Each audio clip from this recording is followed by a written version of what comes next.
langit at makupkup ka sa aking mga kamay. Nararapat nga bang mapasa akin ang pag-ibig na iyong taglay? Ilang ulit na rin Hello mga Lods, pag-aaralan naman natin ngayon yung napakagandang kanta ng True Faith, Muntik nang maabot ang langit.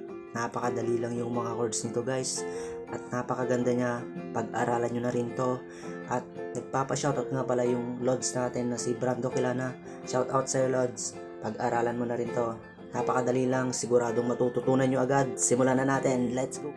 Bale dito sa kanyang intro guys, dalawang chords lang yung gagamitin natin.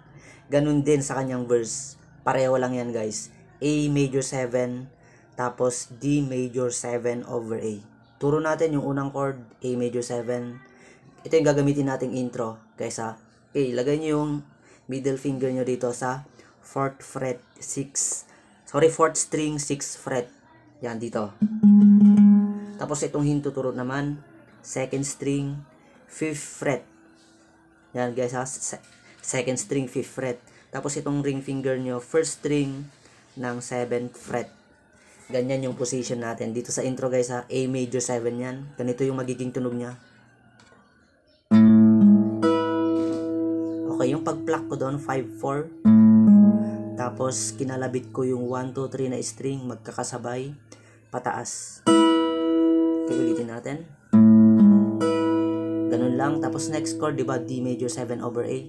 Ganyan pa rin yung position yan, pero iuurong nyo lang ng dalawang fret. Dito.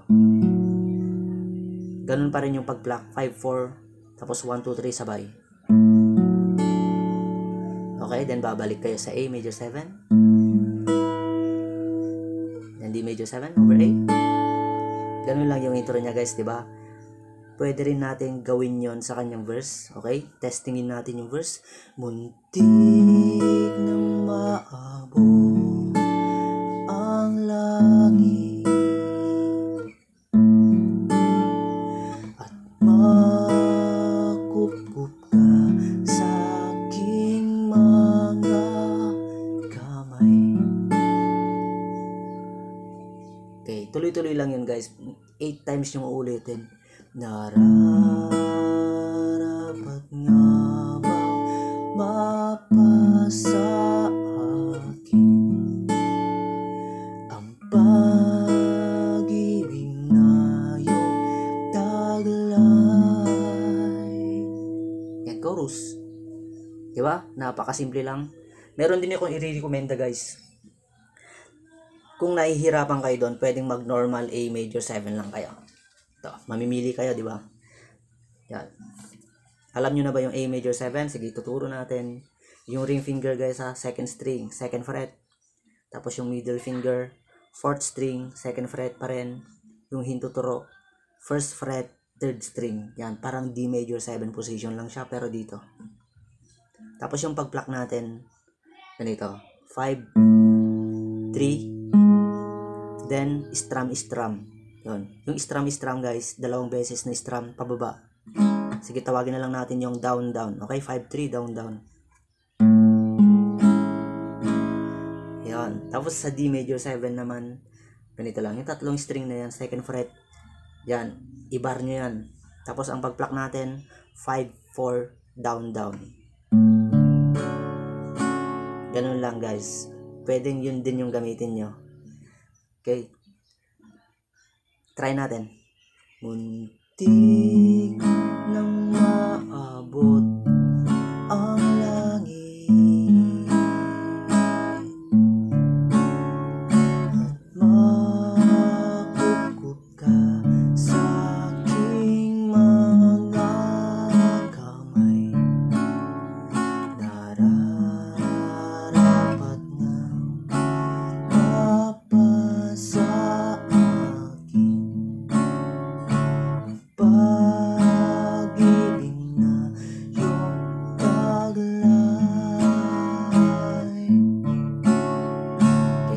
tayo sa chorus guys. Madali lang yan. D major 7 ulit yung chords nun. Sa una. Pakita natin. O, di ba? Parang mahirap lang yung mga chords niyan, pero papaliwanag natin para madalian kayo. D major 7 higher yung gamitin natin. Pero pwede naman ganitong D major 7. Pero dito na lang. Okay, bar nyo to. Turo natin yung bar chord na D major 7. Nakabar yan, di ba? Sa ikalimang fret. Tapos yung ring finger nyo rito.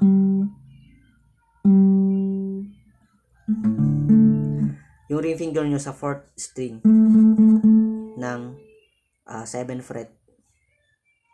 Tapos itong hinliliit nyo, 2nd string, 7 fret pa rin. Tapos itong middle finger, 3rd string, 6th fret. Okay, D major 7 yan. Ilang ulit. Ang pag-pluck natin, kahit ganito, bass, tapos down, down. Yung down, down guys, strum 2 beses pababa. Yan. Tapos next chord, C sharp minor 7. Na parang C sharp minor lang yan, inalis mo lang yung hiniliit mo. Ulitin natin. D major 7. Ilang ulit na rin. Babalik ka sa D major 7. Nakikita nyo naman guys, 2 times yung dalawang chords na yan. Na ako'y nagsumamo. Okay, next chord, C major 7. Magkatulad lang siya ng position sa D major 7, pero dito guys sa 3rd fret. Okay? Upang. Tapos ililipat mo agad sa B minor 7. Yung B minor 7, magkatulad lang siya ng position sa C sharp minor 7. Okay, next chord, E, yung last. Okay, kantayin natin.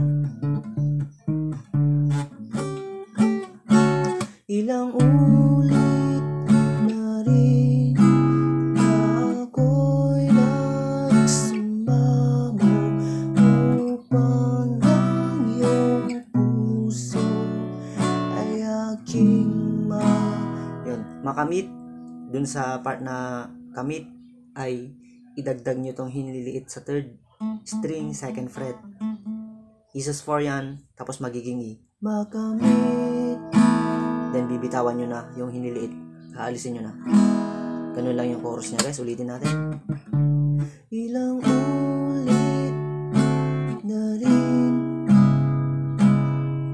na ako'y sumamo upang ang iyong puso ay aking makamit. Ulitin nyo na yung verse 2, yung dalawang chords na yun. Unti nang naabot ang langit.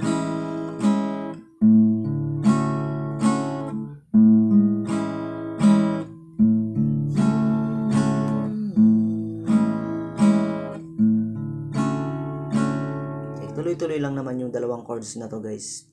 Tapos magko-chorus ka. Sige, subukan natin tugtugin yun. Walang napuntay aking katapatan, ikindaran kayamanan. Saan ba ako nagkamali? At ako ay iyong pinahirapan. Then chorus ulit. Okay, pwede naman dito kayo magsimula sa chorus niya, yung simpleng D major 7. Ilang ulit na rin na ako'y sumamo upang iyong puso ay aking makamit. Then, babalik, paulit-ulit lang naman yun guys. Di lang naabot ang langit. Tapos mag-instrumental siya doon guys, diba? Pagsamahan nyo yung chords ng verse at chorus, ganun yung instrumental niya. Tapos yung last part na doon, meron siyang parang chorus na pero iba yung lyrics. Gayahin nyo lang yung mga chords ng chorus. Diba? Ang langit ay piling, tignang may lapit. Diba ganun yan? Ngunit ikaw nga ngayon, alaalang kay pait. Yan. Tapos, balik lang ulit kayo sa A major 7. Muntik nang kahit nga i-strumin nyo lang ng pababa, okay na okay yun, diba? Ang langit